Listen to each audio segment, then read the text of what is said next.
हमारा जो hawkers federation है, जो वेलफेयर रेहड़ी पटरी वाले फेरी वालों का हम लोग करते हैं, गरीब इंसानों की भलाई करते हैं, उसके सिलसिले में आज हमारे बीच में करण सिंह दलाल जो पूर्व मंत्री भी रहे हैं वो आज आए हुए हैं।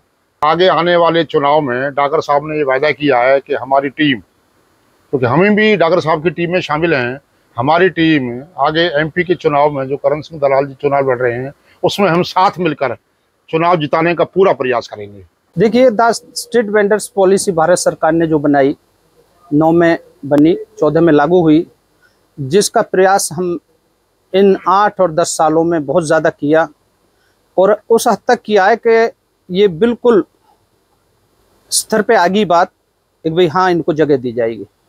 लेकिन बहुत अच्छे अच्छे अफसर भी आए। सरकार थी कांग्रेस, पहले कांग्रेस सरकार ने बनाई थी। हाँ, गिरिजा व्यास जी अनुमूलन मंत्री थी उसमें, तो हम वहाँ गए जब उन्होंने इस पर बहस कराई 9 में पार्लियामेंट में, तो हमने एक फाइल लगाई थी, तो 9 में बहस कराई, तो 9 में बनकर तैयार हो गया था। अब तो दलाल साहब से तो मेरी ख्याल से इतनी उम्मीद है कि हद से फालतू। क्यों? एक मजबूत व्यक्ति ही करवा सकता है, डरपोक व्यक्ति नहीं करवा सकता। अब आज का एमएलए ले लीजिए, मैं कहूँगा सीधा सीधा, आज का एमएलए ले लीजिए, अगले को 20 बार मैंने बताया एक जी ये कानून बन चुकी है, ये ऐसे ऐसे है, और उनको 10 बार भी उनके पास जाओ तो 10 बार ये कहते हैं जी ये क्या कानून बनी है। अफसर समझा में वो समझ में आती नहीं। अब जितने भी आज तक उंगली पे मैं बताता हूँ कितने डीसी बदले हैं, सारे डीसीओ को हमें तोता की तरह पढ़ाना पड़ा है, जबकि टाउन वेंडिंग कमेटी के चेयरमैन हैं डीसी साहब। अब जो भी आते हैं वो बदल जाते हैं, फिर उनको बताओ जी ये स्कीम है, ये वो है, और ये कानून बन चुकी है, आप इसके चेयरमैन हो। टाउन वेंडिंग कमेटी के वो चेयरमैन है, लेकिन उनको ही नहीं पता होती। आधे इनको तो जो काम करके आते हैं पीछे, वो लोग कहते हैं हाँ हाँ इस काम को हम। एक हितेश मीना ऐसे व्यक्ति आए एडीसी, जिन्होंने मेरे से कहा कि डागर जी ये तो बहुत पहले हो जाना चाहिए था। बोले जी जो है, मैंने कहा जी आप ही पता लग जाएगी आप कितने जल्दी करने वाले हो। यानी कि क्यों, मैं तो इसको महीने भर के अंदर ही कर दूंगा। तो मैंने कहा जी 29 दिन में तो आपका ट्रांसफर हो जाएगा, और वही बात हुई, उसका गैल ट्रांसफर कर दिया। तो कैसे कर पाएंगे?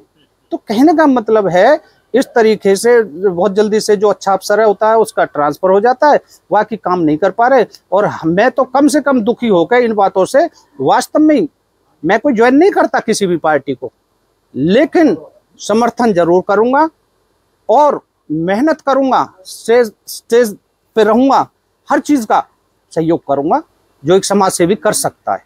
जो कमेरे वर्ग के लोग हैं, चाहे वो हॉकर्स हैं, रेहड़ी चलाते हैं, या रिक्शा चलाते हैं, या तांगा चलाते हैं, या पटरियों पर बैठते हैं, तो इस कमेरे वर्ग का हितों का, अधिकारों का जो ख्याल हुआ वो कांग्रेस पार्टी ने किया था।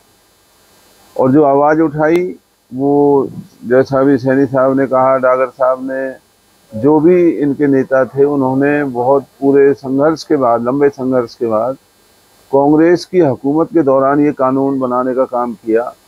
लेकिन बड़े दुख की बात है कि भाजपा की सरकार ने आज तक उस कानून को लागू नहीं किया, और जो बेचारे पटरी वाले, रेहड़ी वाले, रिक्शा वाले, तांगे वाले गरीब लोगों को कानून की रूह से जो स्थान अलॉट भी हो चुका है, नहीं दिया गया है, ये बहुत अफसोस की बात है। भगवान ने आने वाले दिनों में जब हमारी सरकार फिर से हरियाणा इस देश में बनेगी, तो हम निश्चित तौर पर इस कमेरे वर्ग के हितों का ख्याल करेंगे, और जो भी हक के अनुसार, कानून की मर्यादाओं के अनुसार उनकी जो लंबित मांगे हैं उनको पूरा करने का काम करेंगे।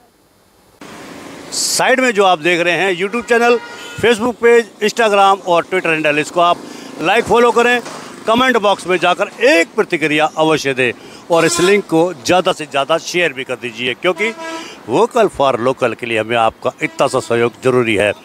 यदि आप हमें सहयोग करेंगे तो निश्चित रूप से आपका अपने पलवल शहर का लोकल चैनल दिनों दिन रात प्रगति के पथ पर बढ़ता चला जाएगा। जैसे कि आप अब तक सहयोग कर रहे हैं, हज़ारों की तादाद में व्यूअर्स आ रहे हैं, जुड़ रहे हैं, लोग हमसे जुड़ रहे हैं। वो इसलिए क्योंकि हम चाहते हैं कि आपकी समस्या को बढ़ चढ़ कर हम पेश करें और प्रशासन और सरकार आपकी समस्याओं पर गौर करे और उसका निराकरण भी करे। धन्यवाद। जय हिंद, जय भारत।